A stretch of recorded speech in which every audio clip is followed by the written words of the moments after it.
Over the last few years at AAIC, I've opened by celebrating some of the incredible progress you are leading.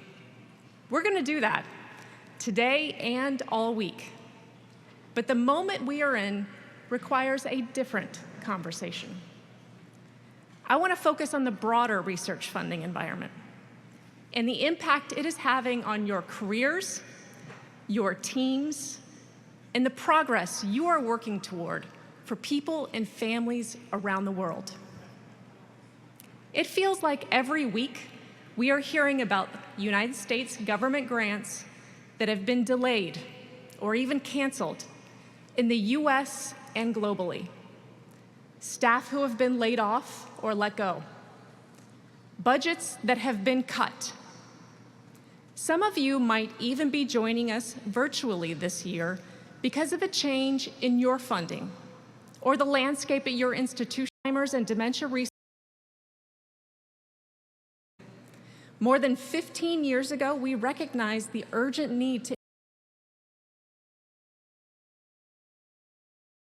through it. Our field has so good to be here. Our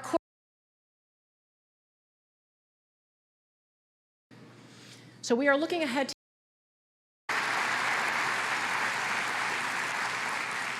I also want to thank our amazing AAIC 2025 scientific program. The current landscape has shifted. Share with me. To make this meeting possible. Dr. Iqbal, and you award from the home with whom I have collaborated, debated, and celebrated devastating disease.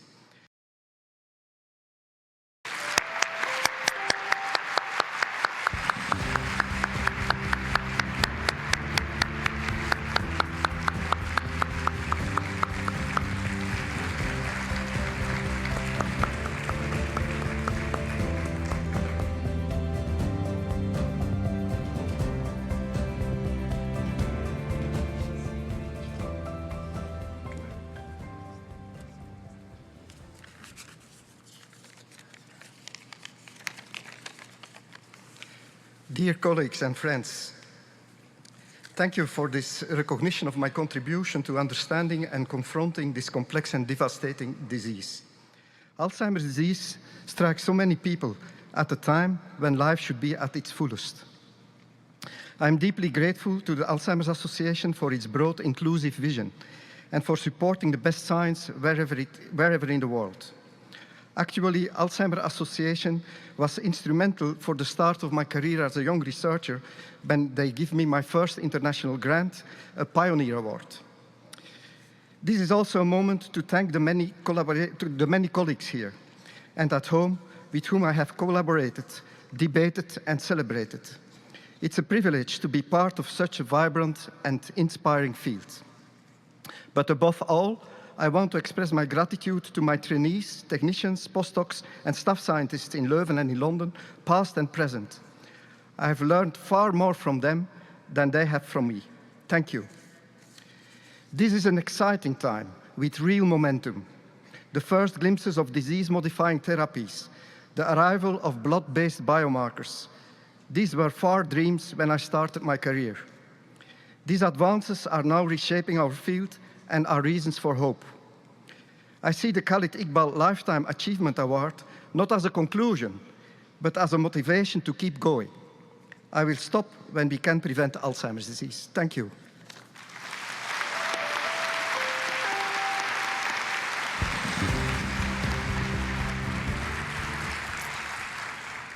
Now, it's my pleasure to present the Henry Wisniewski Lifetime Achievement Award to Dr. Clifford Jack.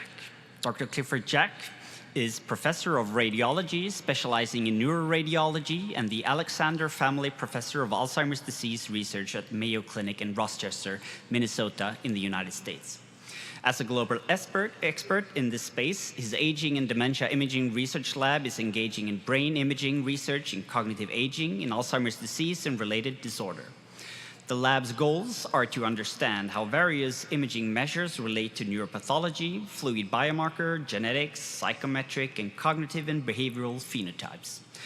The group also serves as the MRI Center for large multi-site observational and interventional studies, including ADNI, DIAN, the Alzheimer's Clinical Trial Consortium, Alzheimer Biomarker Consortium, Down syndrome, ALL-FTD, atherosclerosis risk in communities, COVID brain, Discovery, Jackson Heart Study, LEADS, NAPS2, NLS72, US Pointer, and SCAN.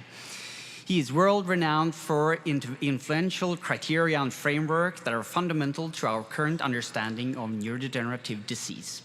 His work, alongside experts in the field, has integrated objective hallmarks of neurodegenerative disease biology and clinical disease staging.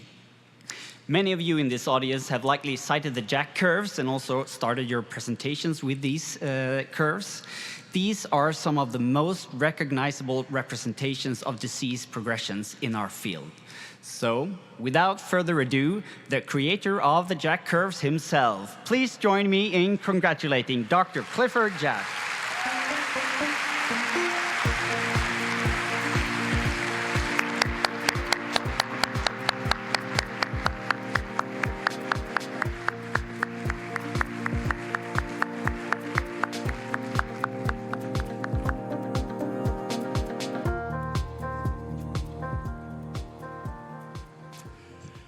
Thank you very much, Sebastian. And I want to obviously start off with thanking the Alzheimer's Association. This is the most meaningful award I've received in my lifetime. And actually, I've received a lot of them because I'm old. But it is the most meaningful one. I'm very deeply grateful for the Alzheimer's Association for this recognition. But as everyone who does research knows full well, research does not occur in isolation. It's not the product of an individual person's work. It's always a team. And I've been blessed over my long career to have had the opportunity to work with many excellent scientists who are my colleagues, and many have become my personal friend. Given the long duration of my career, obviously I can't mention all the people I would like to, but I would like to just call out, acknowledge two individuals who have been particularly influential in my career. And for anyone who's familiar with the Mayo Alzheimer's Disease Research Program, the first person I want to acknowledge should come as no surprise, and that's Ron Peterson. So I came on the staff at the Mayo Clinic as a clinical neuroradiologist in 1985, and the first project I worked on was how to measure hippocampal volumes with MRI, which was a new modality at the time for purposes of epilepsy surgery planning, the other hippocampal sclerosis. And this was very well received by the folks I worked with, and I would probably still be in epilepsy research today were it not for Ron Peterson, who recognized this work and suggested, why not try it out in Alzheimer's disease? And so he invited me to join the research team that he was assembling to support two longitudinal cohort studies, the Mayo ADRC and what would become the Mayo Clinic Study on Aging. And it's these two studies, particularly this Mayo Clinic Study of Aging, that have been my academic home for the last 35 years. The other person I'd like to mention is Mike Weiner, and you might think, well, that's a little unusual because he and I have never been at the same institution at any point.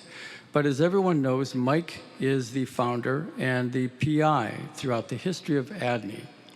And as it turns out, a lot of the work that we do in our imaging research group at Mayo is to manage the imaging, particularly MRI, for large multi-site cohort studies. And a lot of that can be traced back to the success of ADNI, which in turn can be traced back to the leadership of Mike Weiner. And so you can see a common theme with these two individuals, Ron and Mike. Both have exceptional leadership abilities, and both have devoted the better part of their careers to first initiating and then maintaining longitudinal cohort studies. And my opinion is that one of the most significant drivers, perhaps the most significant driver of progress in clinical research in this area for the entire time that I've been in this field has been these deeply phenotyped, high-impact longitudinal cohort studies. And to echo Maria's comments here, in these times of budgetary problems, my view, and I'm sure a view that's shared by everyone, it is absolutely essential that these longitudinal cohort studies be continued. And I'll stop there, and thank you very much for your attention.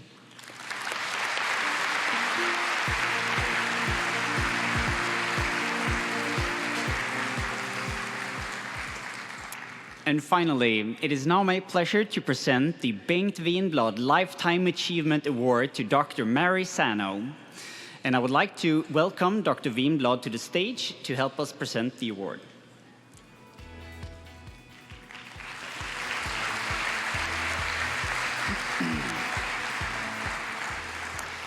Dr. Sano is a professor of psychiatry and the director of the Alzheimer's Disease Research Center at the Icahn School of Medicine at Mount Sinai in New York City. Dr. Sano is a neuropsychologist by training and an award-winning clinical trialist focusing on cognitive impairment and aging, Alzheimer's disease, and related dementias. Her work has focused on understanding the cognitive consequences of disease and on discovery of interventions to improve cognition. She has also made major contributions to the understanding of the behavioral and psychiatric conditions that co-occur with cognitive impairment and dementia, and designing trials to improve these conditions. She has pioneered in-home assessments using technologies which permit large-scale prevention trials to occur remotely, increasing the opportunity for research participation across populations. With colleagues at Mount Sinai, she contributed to the establishment of the first memory clinic in a public hospital in Mumbai, India. Her work has also assessed the economic consequences of cognitive and psychiatric symptoms in Alzheimer's disease and related dementia, demonstrating the cost of these diseases in terms of occupational loss and direct and indirect medical care. Dr. Sano has authored over 300 peer-reviewed publications and mentored more than 100 young scientists and clinicians. She was an inaugural member of the Alzheimer's Association's Medical and Scientific Advisory Group and has held leadership roles in national and international organizations committed to the care of older persons with dementia. She's also dedicated to creating the next generation of scientists and clinicians to carry our field forward. So please join me in congratulating Dr. Mary Sano.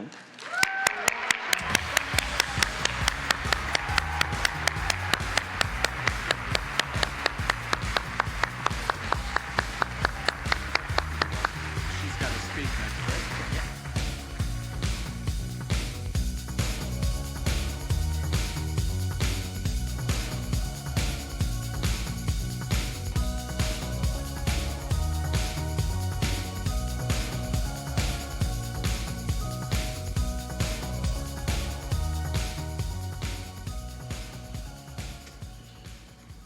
Well, thank you. Obviously, I want to begin by thanking the Alzheimer's Association for this award. I've really had the honor of working with the Alzheimer's Association for many years, and I so appreciate their advocacy for patients and for families, and equally important, their strong support of research. It is that incredible contribution that allows us to do as much as we can. I want to say thanks to patients and their families who give generously of their time and of their concern to join our research projects. We really could not move forward without their commitment. I also want to thank my family who fill a row here. They came from far to enjoy this great moment, so thank you.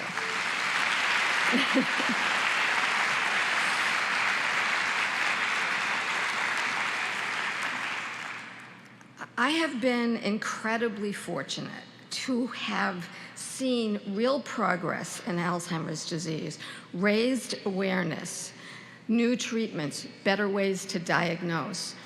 While there can be concern, and we all have it, for what we can do next, we have to realize we have done so much and we can keep going forward. And so I want to join the association and all our scientists who say, let's continue this. Let's share our advocacy with those in charge. Tell them that we can't go forward unless they support us and continue. Finally, I want to comment that I have had and been incredibly lucky. I have been able to work at something that I love so much, and I have been supported by a lifetime of friends and colleagues. And I want to say to those of you who are either at the beginning or the middle of your career, I hope you really have the experience and joy and satisfaction of doing something important, something that you love, and something that is worth doing for those people who really need us, for our patients and their families. Thank you very much.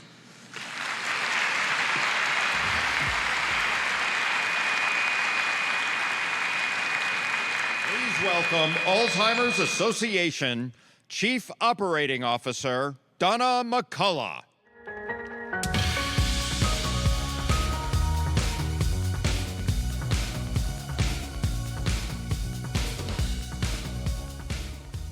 Hello, everyone. I am thrilled to present our next award to an organization that has long championed the Alzheimer's and dementia research community, the Fred and Barbara Erb Family Foundation. These distinguished philanthropic leaders are deeply committed to advancing Alzheimer's research. Their work is inspired by one of the foundation's namesakes, Fred Erb. Fred lived with Alzheimer's disease for the last 12 years of his life. In honor of his remarkable life, his daughter, Leslie Erb Leakey, elevated Alzheimer's research as a priority for the foundation with the hope of changing the future for other families impacted by the disease. Since becoming involved with the Alzheimer's Association in 2009, the foundation has invested in several high-impact projects, including the prestigious Zenith Fellows Awards, which support some of the world's most innovative established researchers. They have supported the Association's International Research Grant Program, which many of you know as our competitive peer-reviewed grant funding initiative. And they have supported our US Pointer Study, which we'll hear the results of tomorrow here at AAIC, and which could have significant implications for brain health in the US. And in 2023, the foundation made its largest ever investment in Alzheimer's research. They established the Fred and Barbara Erb Clinical Research Science Fellowships. This visionary grant program supports the next generation of Alzheimer's researchers. It aims to jumpstart the careers of early career investigators and accelerate breakthroughs in treatment and cure. In addition to the research grant awarded, recipients of this award receive an additional unrestricted stipend for professional development, something that's critical for early career investigators.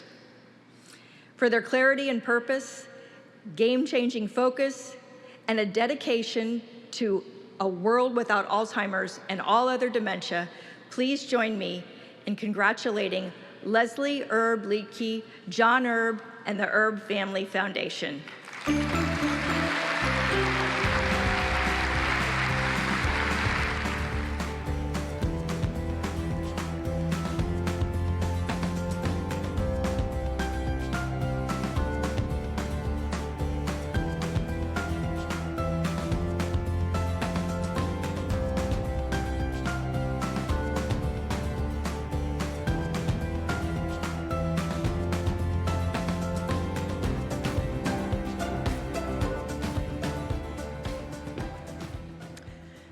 Hello and good morning. My name is Leslie Erb Leakey.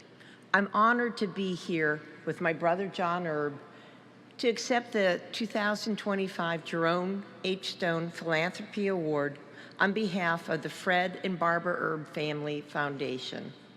We'd like to thank the Alzheimer's Association as this recognition touches our hearts. Our dad, Fred Erb, lived with Alzheimer's disease for more than a decade as our family watched him slowly slip away. A brilliant, wise, fun man, my dad's personality slowly faded as Alzheimer's took over his being. I was sad knowing Dad would not be there for my kids, sharing his life stories and wisdom. My kids loved him deeply and didn't know what they would miss, but I knew.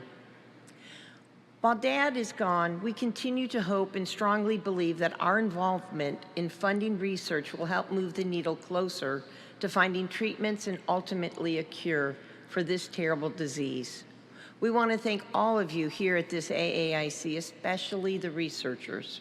We look forward to hearing your progress as you continue your critical work. Let's continue our quest to find more treatments. We are confident this will lead to a cure. Like all of you, we dream of a world without Alzheimer's disease. Thank you very much. Please welcome back to the stage, Dr. Sebastian Palmqvist.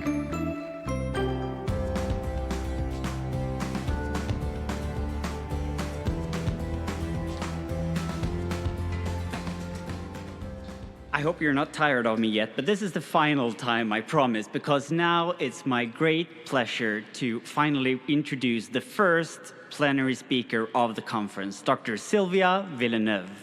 Dr. Villeneuve,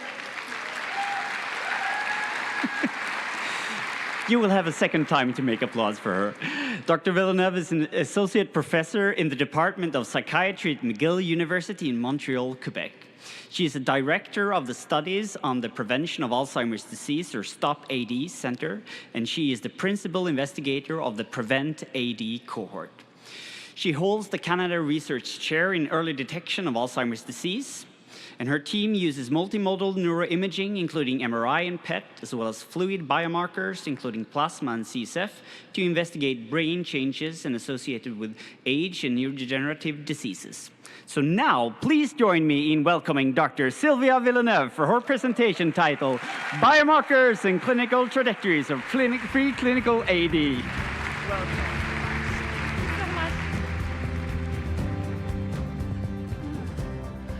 Thanks, everyone. It's such a great pleasure to be here today in Canada, so my home country. I have no disclosure, but I would like to first start by thanking the Prevent AD participants. Thanks to the Alzheimer's Association, we have a few of them that are here with us today.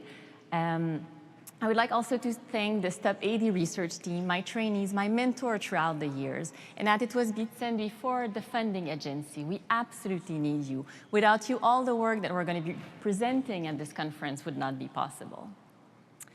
Today, I'm really going to focus on the preclinical stage of Alzheimer's disease. So Alzheimer's disease is a disease that span in the brain over many, many years. And there is this window of 15 to 20 years, even maybe more than that, where the disease accumulate in the brain, do damage, but people still don't know that they have the disease because they don't have symptoms. That might seem scary. It means that some of us do have amyloid and tau in our brain. But on the more positive side, it's also a wonderful window to try to stop the disease, or at least to try to prevent it, to postpone the clinical onset. So today I'm going to talk about some of the processes happening within this silent phase.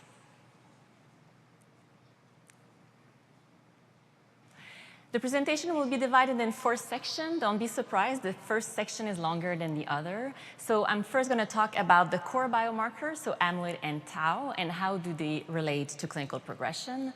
And then I'm going to talk about how the non-specific biomarker can help us stage how far a person is in the path of the disease. And I'm going to finish by talking about modifiable and non-modifiable factor for the disease. And I'm going to talk to you about the preventive intervention that we're starting at McGill University.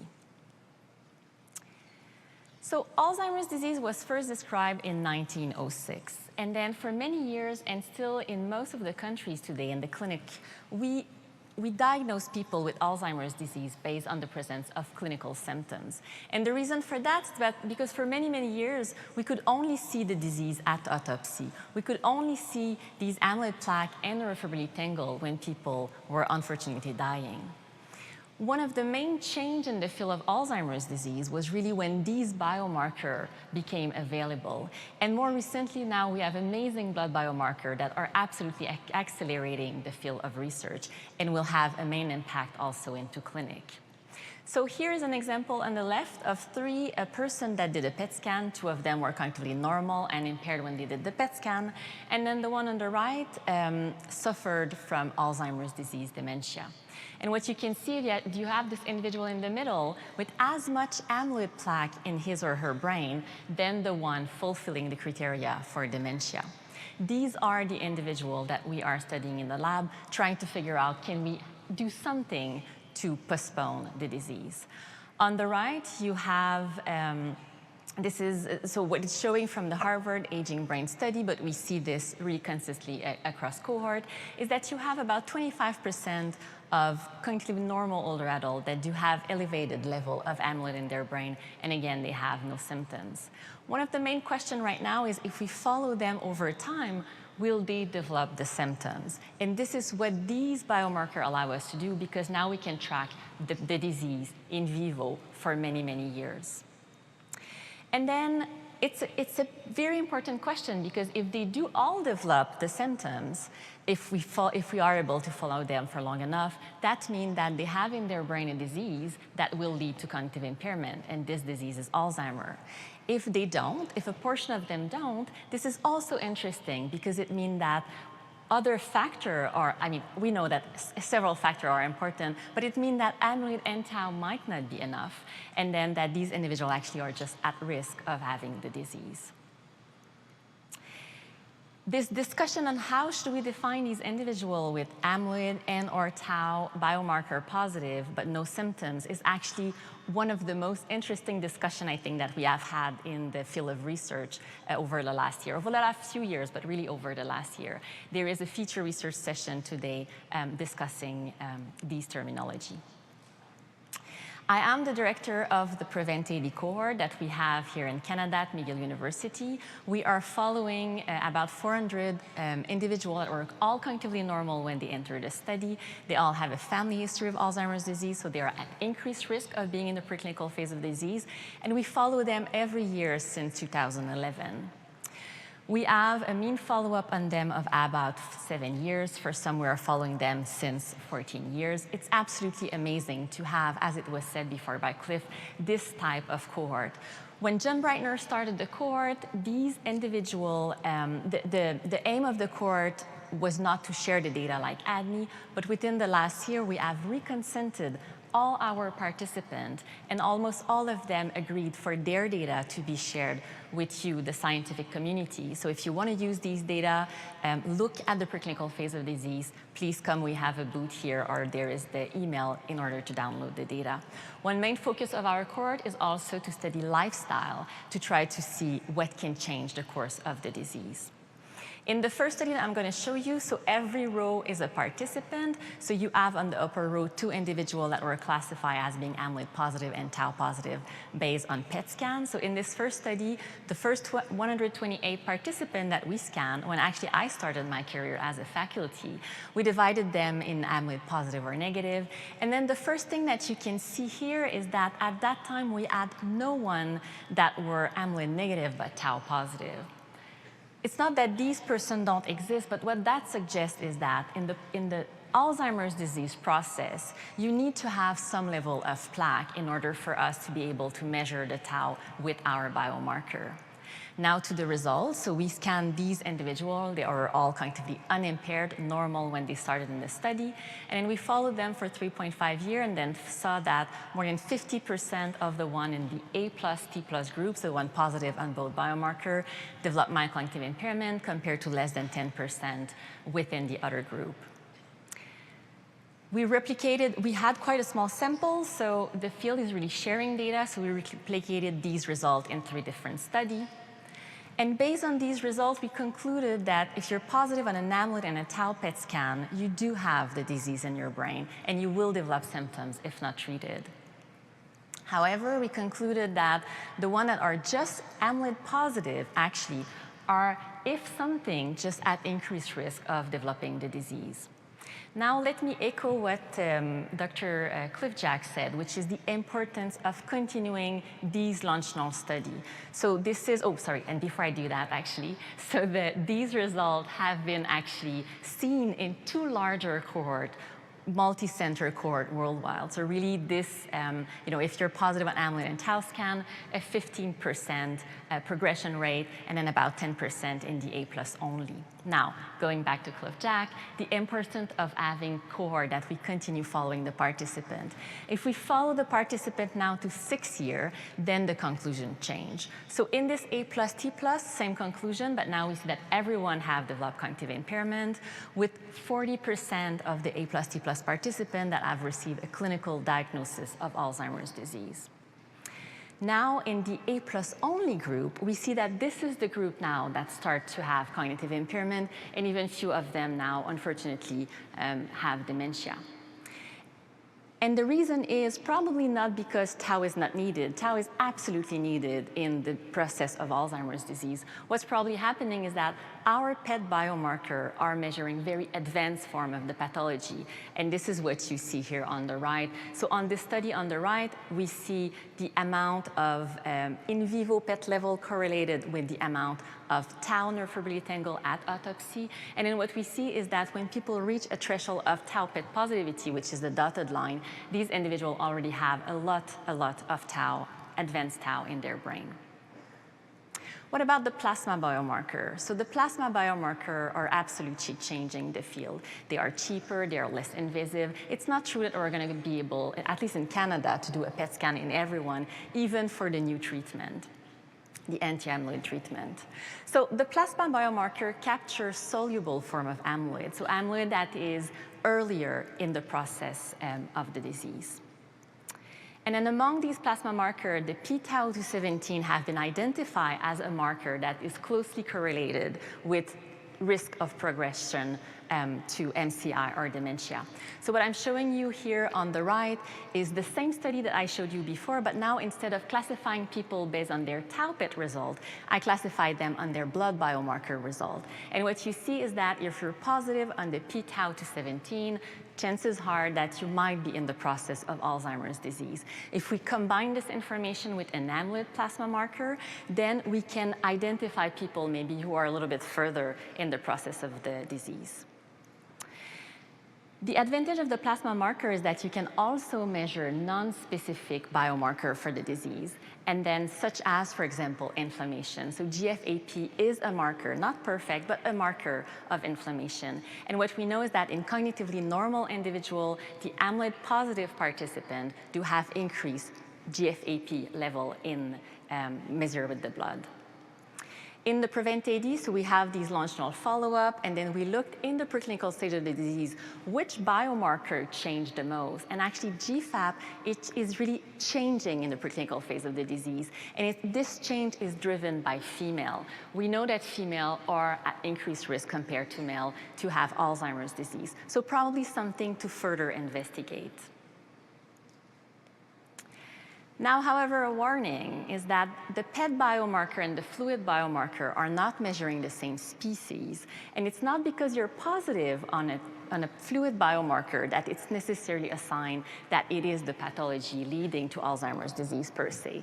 This super nice study was just published a few months ago. And what it's showing is that in newborn baby, actually, if you look at their plasma marker, they have skyrocketing p-tau217 level that is normalizing within the few first week of age. So they do have increased p-tau217, but they don't have the plaque, and they're not going to develop Alzheimer's disease within 20 years. So to summarize this first section, so I strongly believe that people that are cognitively unimpaired and have amyloid and tau measured with PET will develop symptoms within 5 years. If you're only positive on an amyloid biomarker, you probably also have Alzheimer's disease. You're probably on the path of Alzheimer's disease, but you're further away. And as for the plasma biomarker, it's amazing to have these markers right now, but future investigation is probably needed. And I think that where we need to go with that is probably to combine them together. And similar to what is done in the vascular field, we probably need to have a panel of markers and then identify people who are at very low risk of Alzheimer's disease versus the one who are borderline or at high risk. And then based on that, propose preventive intervention or eventually treatment. What about the non-specific biomarker? So we all know, it is really well known that close to the clinical onset, there are changes that we can see on the MRI reflecting neurodegeneration. They are changing in glucose metabolism with a pattern that is really specific to Alzheimer's disease. There are other processes also that we can measure, such as vascular changes, inflammation, that really are close to the onset. What I want to bring your attention to today in this section, what I want to talk about, is that if you really go earlier in time, we seem to have the inverse pattern. Increased or larger brain associated with increased amyloid. Well, it was thought for many years, it's probably the case in some people, that this increase in brain volume was reflecting more cognitive reserve. There is also another hypothesis, not mutually exclusive, but that inflammation really early on might cause on our biomarker this increase of brain volume. It has been shown in autosomal Alzheimer's disease, sporadic Alzheimer's disease, and then in Down syndrome. This is result from the PREVENT-AD. So here we are looking at the association between amyloid burden and different brain marker, brain volume, cortical thickness, mean diffusivity. And then this is exactly the same result, but what I have done here is that I have ranked the amyloid PET burden in order to extend this kind of early phase of accumulation. And then you can better see these inverse U-shape or U-shape. And more importantly, actually, we are seeing a slight increase in brain volume when we control for age in people that have centroid level below 20. So in people who are really, really at the earliest phase, probably of amyloid accumulation. And when tau kicks in, then we see the decline. We see this with the MRI marker. We also see this with other markers such as MEG. So we see an increase in brain activity when people start to have amyloid, followed by a decrease in brain activity when people do have tau. So in summary for this second section, non-specific AD biomarker can help stage disease severity close to disease onset, but they do not follow a linear progression. So if you want to use them as an outcome in your clinical trial, preventive trial, you need to be very careful. Now that I've all scared you, what can we do to try to reduce our risk of having these proteins accumulating in our brain? So we know that older age, being an APOE4 carrier, and female sex increase the risk of having Alzheimer's disease. Almost 2/3 of people living with Alzheimer's disease are women. We also know, and this is more of the good news, that we as a community think that about 45% of the risk of Alzheimer's disease is modifiable. And Jill Livingston will give a plenary on the last day. I'm really looking forward to see the work that she will be presenting. Going back to the PREVENT-AD cohort, if we look at these different modifiable marker, and their association with the pathology, here is an example that was led by Julie Gonneau, previous postdoc in the lab. And what we're seeing is that in the PREVENT-AD, the one with lower level of education have more pathology, amyloid pathology in their brain, compared with the one with higher level of education. We saw that in the PREVENT-AD, but she also replicated the result in the asymptomatic phase of people with autosomal dominant Alzheimer's disease, really strongly suggesting that even if you have a genetic mutation that will eventually lead you to develop the clinical symptoms, we can do things to probably postpone for, I don't know, 1 year, 2 years, I would take it, the onset of the accumulation of the pathology, and then by that also, most certainly, the clinical onset. Looking at all the factors on the left, here are the associations that we're finding in the PREVENT-AD. So we have several associations, several risk factors related to increased amyloid risk. We have a hearing loss that is related to increased tau.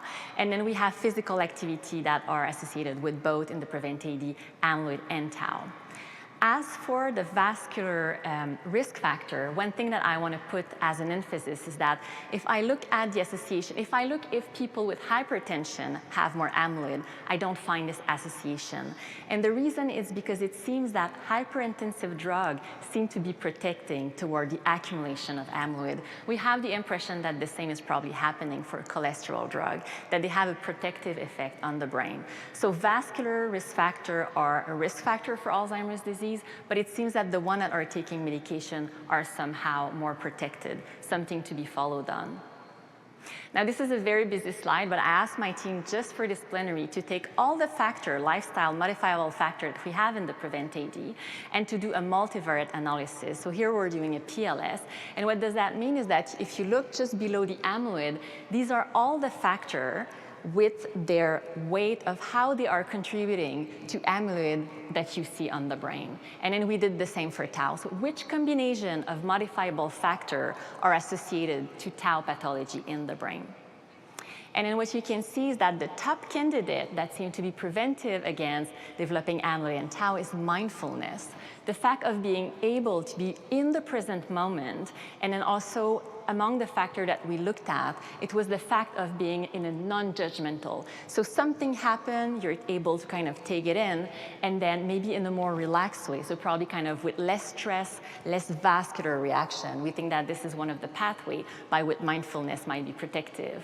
And then kind of on the other side, on the risk factor side, so persevative negative thinking, so always ruminating, having kind of thoughts in your brain that are negative seem to be a risk factor. And we know that this is closely related with anxiety, stress that are also on that slide. How could these factors have an influence on our risk of developing amyloid and tau? So one of the pathways probably through the vascular system, and then another pathway is probably throughout this which is proposed within the William Jagus and Elizabeth Marmino's paper, this idea that lifespan brain activity is related to actually amyloid. So we don't know why, but it seems that soluble amyloid in some kind of waste product of the brain activity. And we know that people who are more mindful have a decrease of activity within regions such as the default mode network, where we know that the amyloid accumulate at first, and the inverse for the rumination. So I'm just leaving this there for us to explore as path. Now the last part, so what about the preventive intervention? What can we do concretely? Here is this is the drug pipeline for the drug that are tested in 2025 for Alzheimer's disease. And then here what I did is that I'm only showing you the drug that are tested right now in the preclinical phase of Alzheimer's disease. And my first take home on that is that there's not enough effort, according to me, related to trying to stop the disease in the preclinical phase. The other thing is that, knowing that if you have amyloid and tau in your brain, you're probably at really, really high risk of developing symptoms within a short window. I think that this is information that we need to take into account when we develop these pipelines. So probably some people, if they know that they're in the preclinical stage and they know how far they are from clinical symptoms, they might be willing to take a higher dose of side effect or risk related to a drug. So I think that this discussion needs to happen. We need to talk about more of these individuals that have the pathology in their brain, but not yet the symptoms.